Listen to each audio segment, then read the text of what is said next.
The Hawaiian Islands are the only Pacific islands without a peppercorn industry, and it is also the only American state with a suitable climate to have one. Although peppercorn farming can initially be very labor-intensive, upon maturity, there's a high potential value associated with it as a locally produced crop. There is considerable geographical and commercial scope to initiate the peppercorn industry in Hawaii, with many avenues for marketing. These include selling to local chefs, restaurants, local markets, tourist sales, online sales, and even co-oping. Overall, we have found that peppercorn plants thrive out of the elements in warm, shady, humid, low-wind areas with well-draining, slightly acidic soils. These conditions are optimal for successful growth.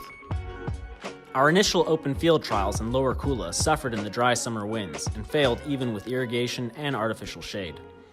Relocated plantings in the protected gulch areas proved much more successful. Weed mat was used to control vegetation, halekoa trees and shade cloth were used to prevent and control sun exposure. Irrigation was provided from above and at the root level every other day for approximately 20 minutes. This was suitable for both summer and winter in the protected gulch area. At our elevation, there were some winter nights with temperatures dipping below 50 degrees Fahrenheit. The plants showed some temporary slowed growth and minor damage, but recovered quickly. Products containing trichoderma, worm castings, humic acid, and even worms were used to create an environment to foster beneficial bacteria and fungi, and to help maintain a sustainable environment where peppercorn plants would thrive. We also used a slow-release balanced fertilizer 3 times over the year for consistent growth, and in some cases we reached over 8 feet of growth in less than 6 months. Overstory crops such as coconut, jackfruit, mango, ulu, and dragon fruit all have potential to create a suitable habitat to grow peppercorn under. Other crops such as vanilla can be grown side by side, with ginger and cardamom as understory crops. For this project, we utilized non-bearing Kiave and halekoa trees that double as living, nitrogen-fixing trellises for the peppercorn plants. Untreated burlap wrapped around the standards served as favorable climbing and stabilizing material that holds some moisture for the new plants to latch onto and root. Artificial standards can also be used to increase crop production and propagation material. Wire mesh columns were packed with coconut coir, husk, and worm castings to serve as permanent structures that hold moisture that plants can root into. Studies have shown that production of peppercorn can be doubled using this method. Production of plant propagation material increases dramatically as well. We learned that the burlap helps keep the media inside the columns and protects the plants from direct contact with the metal column in the event of wind. Plants should be grown as high as possible while still being able to harvest them. The most reliable and quick way to propagate peppercorn plants is via rooted cuttings. It is preferable to harvest cuttings from the primary climbing shoot, or a runner from the base to get a productive vine. These runners are identified by long internodes and adventitious roots. Propagation from lateral shoots will produce a small, bush-like form of the pepper plant, without the same climbing or producing capabilities.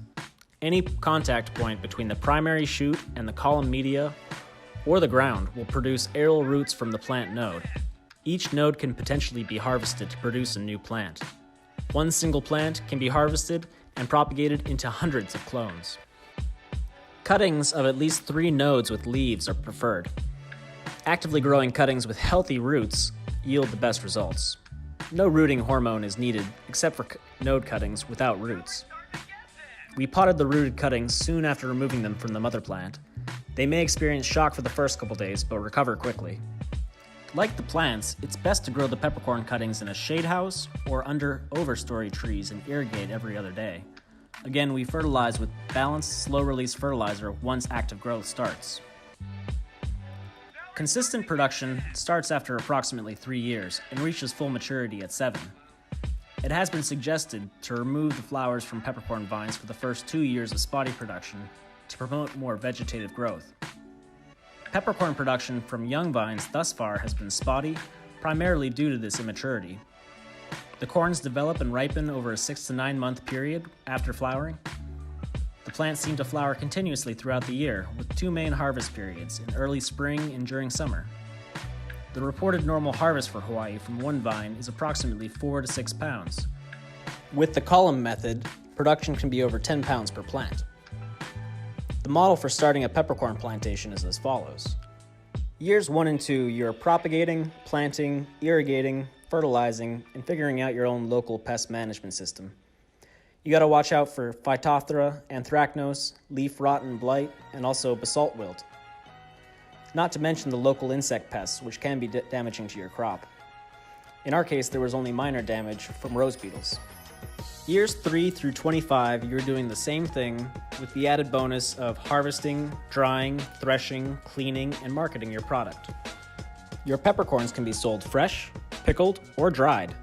Picked fresh, green, or red, the corns will desiccate quickly. The picked product should be threshed and cleaned immediately, and if used fresh, it should be sealed and refrigerated, as they will only last a few days. To retain the color of the picked corn, they can be blanched for 10 minutes. This will help with the drying process. The corns are sold either red, green, black, or white.